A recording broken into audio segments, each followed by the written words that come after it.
अस्सलाम वालेकुम व्यूअर्स। हाणे हिन में असां ॻाल्हाईंदासीं 6 क्लास जे टेक्स्ट बुक्स जे बारे में। उन जी कॉम्प्रीहेंशन स्किल, कुझु एक्सरसाइज़िस आहिनि एंड कॉम्प्रीहेंशन स्किल्स आहे एंड कुझु ॿियूं फिल इन द ब्लैंक्स आहिनि, ट्रू फॉल्स आहिनि। उन्हनि जी जेके बि कंप्लीट एक्सरसाइज़ आहिनि जेके तव्हांखे PST ऐं JST जी टेस्ट में कमु ईंदियूं, उन्हनि ते डिस्कस कंदासीं पाण। पर उन खां पहिरियां हिकिड़ो तमामु इम्पोर्टेंट मैसेज मां तव्हांखे ॾियणु चाहियां थो।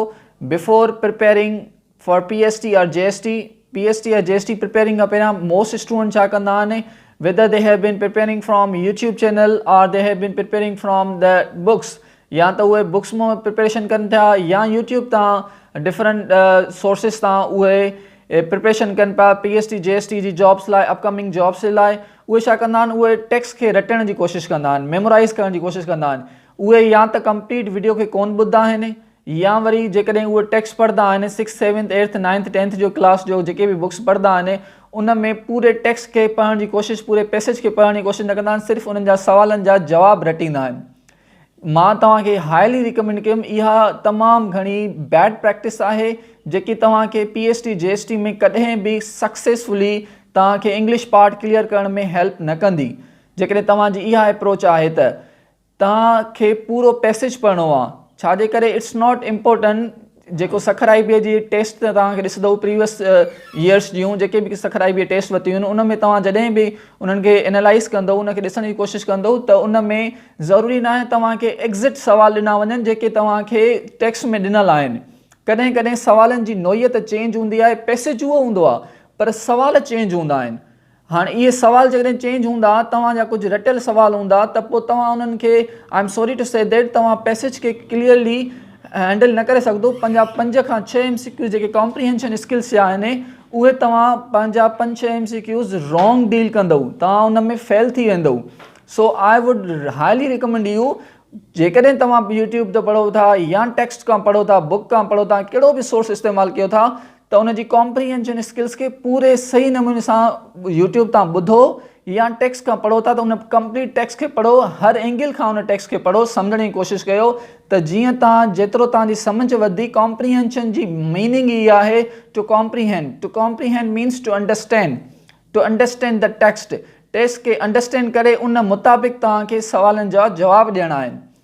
सो इहा अप्रोच तव्हां रखंदव त इनशाला you will qualify the PST JST test. Text खे पढ़ंदव, 6 क्लास जो टेक्स्ट पढ़ंदव।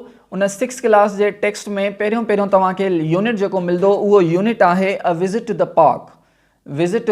पार्क। हाणे उन जे विच में हमज़ा ऐं अब्दुल्ला जे विच में हिकिड़ी डायलॉग डिस्कशन हले थी, उहो कंहिं टॉपिक ते ॻाल्हाइनि था ऐं उन्हनि जे विच में उहा डिस्कशन हले थी कंहिं टॉपिक ते। फॉर एग्ज़ाम्पल अब्दुल्ला चएसि थो त तव्हांखे रैपर न उछलणु खपे, जेको चॉकलेट जो या चिप्स जो या काई बि थैली वग़ैरह हूंदी आहे न, उनखे चवंदा आहियूं असां रैपर तव्हांखे पब्लिक प्लेस में न उछलणु खपे। त हमज़ा चएसि थो छो न उछलिया मां हिते हिन पार्क में, ऐं हू चएसि थो त ट्रेश में उछलियो जी। ट्रेश उनखे चवंदा आहियूं असां, हिकिड़ो गंद किचिरे जो उछलाइण जो दॿो जेको हूंदो आहे उनखे ट्रेश चवंदा आहियूं, डस्टबिन चवंदा आहियूं, उन में तव्हां उछलियो। ऐं हू चएसि थो जेकॾहिं तव्हांखे पाकिस्तान खे क्लीन एंड ग्रीन रखिणो आहे त ठीकु आहे। हू चएसि थो वरी हमज़ा त हिकिड़े मुंहिंजे रैपर उछलाइण सां छा थींदो, ऐं वरी अब्दुल्ला हुनखे नसीहत करे थो, एडवाइस करे थो, जेकॾहिं हर हिकु माण्हू इहो सोचे त मुंहिंजे हिकिड़े रैपर उछलाइण खां छा थींदो, त पोइ उन सां हिकिड़ो वॾो डस्टबिन क्रिएट थी वेंदो, हिकिड़ो वॾी वेस्ट क्रिएट थी वेंदी, गार्बेज क्रिएट थींदो। हर हिकु माण्हू हिकु जेकॾहिं रैपर उछलाईंदो हले बि, अलाए केतिरा माण्हू पब्लिक प्लेसिस ते घुमणु अचनि पिया, त उहो हिकिड़ो वॾो गार्बेज थी वेंदो, जेके असांजे लाइ तमामु घणो डिफरेंट डिज़ीज़िस खणी ईंदो ऐं नुक़सानकार आहे, सोशल हेज़र्ड्स आहिनि उन्हनि जा। त उहो उनखे नसीहत करेसि थो।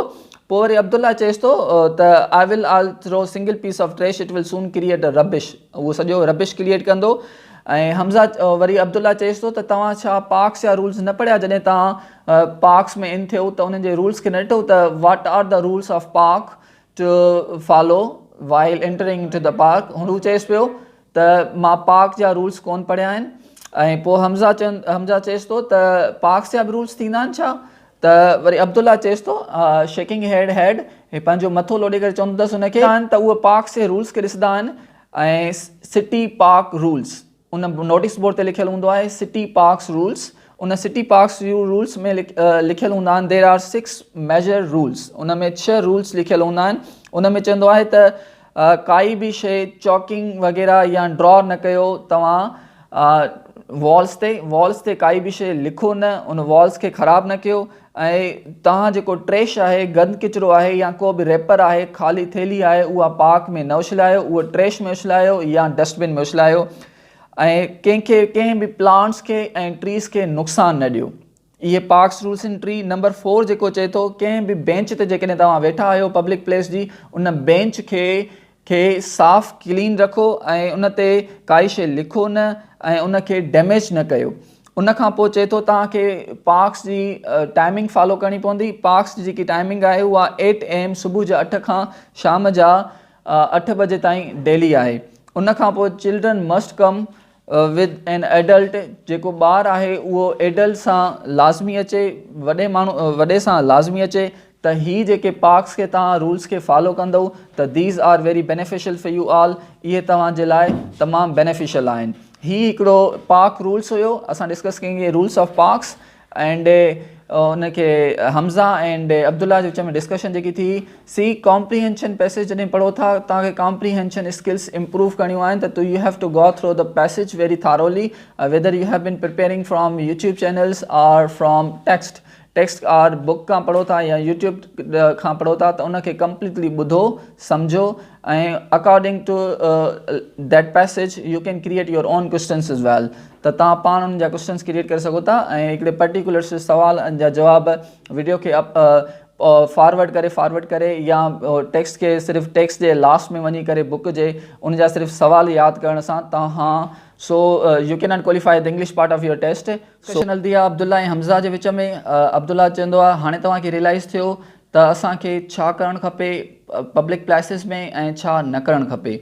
त हमज़ा चवंदो आहे, येस आई रियलाइज़्ड, मूंखे हाणे रियलाइज़ थियणु खपे। त अब्दुल्ला चवंदो, बिल्कुलु असांखे पब्लिक प्लेसिस खे क्लीन ऐं ग्रीन रखणु खपे।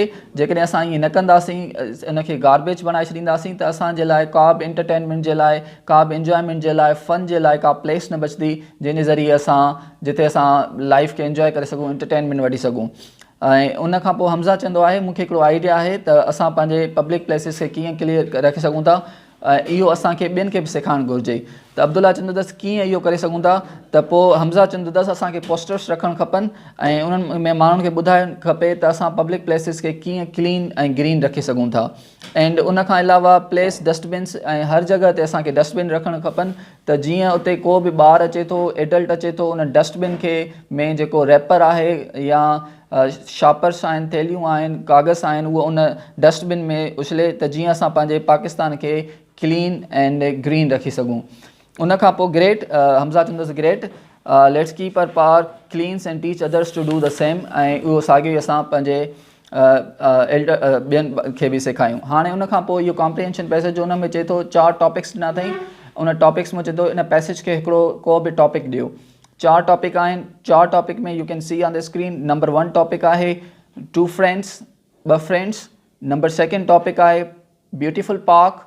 नंबर 3 टॉपिक आहे keeping public places clean. Number 4 topic आहे संडे विजिटिंग।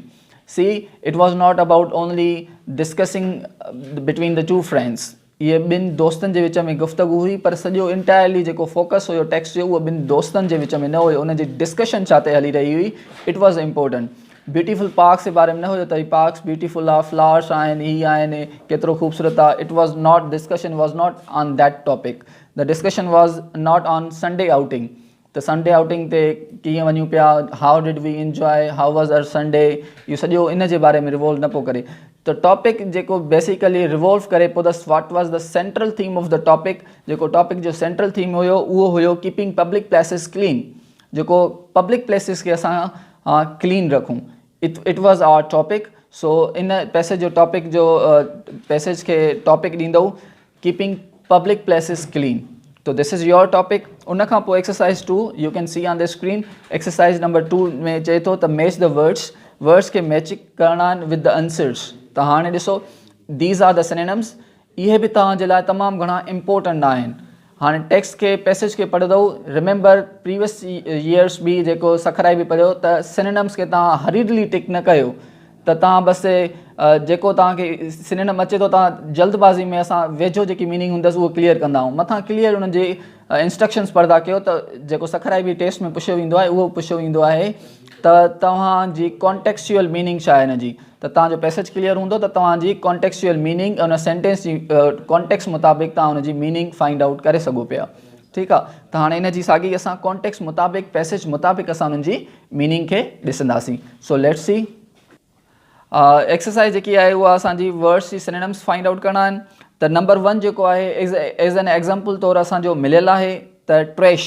ट्रेश जो तव्हां you can see on the screen trash जो नंबर 1 ई इहो असांखे एज़ एन एग्ज़ाम्पल तौरु मिलियल आहे। ई जो ट्रेश यानी ई में जेको आहे गार्बेज यानी गंद किचिरो और ट्रेश ॿिन्हिनि जी सिमिलर मीनिंग आहे त इहो इन जो राइट ऑप्शन थींदो। नंबर 2 सेकेंड जेको आहे हीप जेको आहे उनजो जेको थींदो number D pile. Heap means pile. Number 3 जेको आहे high spirits, it's an idiom high spirit. Matric class में भी सिंध टेक्स्ट बुक बोर्ड में मैट्रिक क्लास में भी इहो हाई स्पिरिट ईडियम ॾिनल वियो आहे। High spirit means lively and cheerful behaviour or mood. ख़ुशि मूड जेको आहे हैप्पीली मूड जेको हुजे तव्हांजो चेयरफुल मूड हुजे उनखे असां चवंदा आहियूं high spirits, it's an idiom. उनखां पोइ आहे चैटिंग कंदा आहियूं न फ्रेंड्स सां मैसेज ते चैटिंग, तो चैटिंग के मीन्स टॉकिंग। ओके, टॉकिंग या चैटिंग इहो इट्स मीन्स टॉकिंग। त इन जो जेको 4 जो ऑप्शन थींदो उहो थींदो बी। 4 जो ऑप्शन बी थींदो। आंसर्स फाइंड आउट करणा तव्हांजा 1 खां 6 ताईं यानी ए खां एफ ताईं। नंबर 5 रैपर जेको नंबर 5 जो थींदो एफ। रैपर उनखे चवंदा आहियूं अ पीस ऑफ पेपर और प्लास्टिक। कंहिं शइ जे मथां कवर हूंदो आहे न, आइसक्रीम वठंदो आहे उनजे मथां कवर हूंदो आहे या अंदरि दॿो पियल हूंदो आहे उनखे चवंदा आहियूं रैपर। या आइसक्रीम का तव्हां छिलींदा आहियो कढंदा आहियो आइसक्रीम कंहिं उन मां शॉपर मां त उनखे बि असां चवंदा आहियूं रैपर। इहो प्लास्टिक जो बि थी सघे थो, कागज़ जो बि थी सघे थो और उनजो कंहिं पाठे वग़ैरह जो बि थी सघे थो, उनखे असां रैपर चवंदा आहियूं। नंबर 6 जेको आहे उहो आहे रियलाइज़ नंबर 6 जो थींदो सी ऑप्शन में ॾिसो, सी ऑप्शन में लिखियल आहे अंडरस्टैंड और नो समथिंग। अंडरस्टैंड और नो समथिंग उनखे चवंदा आहियूं असां रियलाइज़। उनखां पोइ तव्हांजा आहिनि रीडिंग एक्सरसाइज नंबर 3 आहे। पहिरियों असां कॉम्प्रीहेंशन स्किल्स पढ़ीसीं, उनखां पोइ असां सिनोनिम्स उनखे डिस्कस कयासीं। हाणे असां पढ़ंदासीं true and false. True and false में ॾिसो Abdullah and Hamza set out for the work on a rainy day. त इहो ट्रू आहे और फॉल्स आहे। एज़ एन एग्ज़ाम्पल इहो लिखियल आहे ऑप्शन ॾिनल आहे टेक्स्ट में त इहो फॉल्स आहे। रेनी डे ते हू जेको आहे न पार्क जे लाइ रवाना न थिया हुया। इट वॉज संडे, उन्हनि जो हॉलीडे हुयो, संडे हुयो उन वारे डे, त इहो असांजो फॉल्स आहे। Number 2 Hamza threw a biscuit wrapper on the ground. त हमज़ा जेको आहे बिस्किट जो रैपर उछलियो यानी शॉपर उछली किथे ग्राउंड ते, त बिल्कुलु सही आहे, हिन जो ट्रू ऑप्शन आहे। उन ई पोइ उनखे जेको अब्दुल्ला नसीहत करे पियो। हाणे सी जेकॾहिं तव्हांजो टेक्स्ट सही नमूने सां पढ़ियल हूंदो त तव्हां you can easily give the answers and easily find out the synonyms और antonyms related to the text. त उन टेक्स्ट मुताबिक़ तव्हां आंसर्स ॾेई सघो पिया। Number 3 they went to public park called the city park. हाणे सिटी पार्क रूल्स उते लिखियल हो, बिल्कुलु जेको पार्क जो नालो हुयो उहो सिटी पार्क हुयो, त इहो राइट ऑप्शन आहे, ट्रू आहे। ट्रू ते टिक कंदुसि। नंबर 4 आहे it was allowed to write on the walls and benches of the park. इहो रॉन्ग आहे। सिटी पार्क रूल्स में जेकॾहिं ॾिसंदो त उन में क्लियरली मैंशन हुयो त U can not right on the walls और बेंचिस खे डैमेज नथा करे सघो, उन्हनि ते लिखी नथा सघो या वॉल्स ते लिखी नथा सघो, त इहो असांजो फॉल्स थींदो। नंबर 5 जेको आहे उहा no one must cut or harm the plants or the trees. बिल्कुलु सही आहे, को बि जेको आहे प्लांट्स खे या ट्रीज़ खे हार्म नथो करे सघे, इहो बिल्कुलु सही आहे, इनखे राइट टिक कंदो। Number 6 the park timing were from 7:30 AM to 8 PM wrong. जेको पार्क टाइमिंग हुई उहा सिटी पार्क्स रूल्स में लिखियल हुई सुबुह जे 8 खां शाम जे 8 ताईं यानी 12 आवर्स हुई, त 7:30 न हुई। नंबर 7 जो हुयो the science they would put up would say.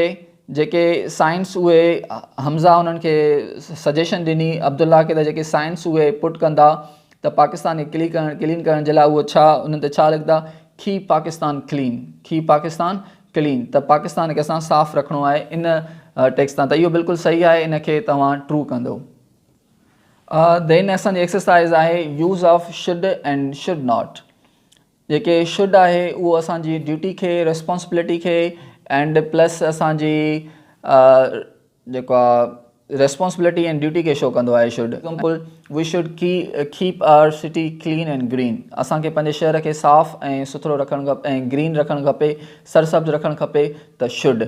ऐं we should not throw stones on the way, असांखे रस्ते में पत्थर न उछलाइण खपनि. We should not throw wrappers on the road, असांखे रोड ते wrappers न उछलाइण खपनि, गंद किचिरो न उछलाइण खपे. ठीकु आहे, त इन जे लाइ असां should not यूज़ कंदासीं. We should study regularly, असांखे स्टडी रेगुलरली करणु खपे. We should not waste our time, असांखे पंहिंजो वक़्तु ज़ाया न करणु खपे. Use of should and should not. They should be punctual of the time, उन्हनि खे टाइम जो पंक्चुअल रहणु खपे. They should not come late, उन्हनि खे देरि न अचणु खपे. See, these are use of should and should not.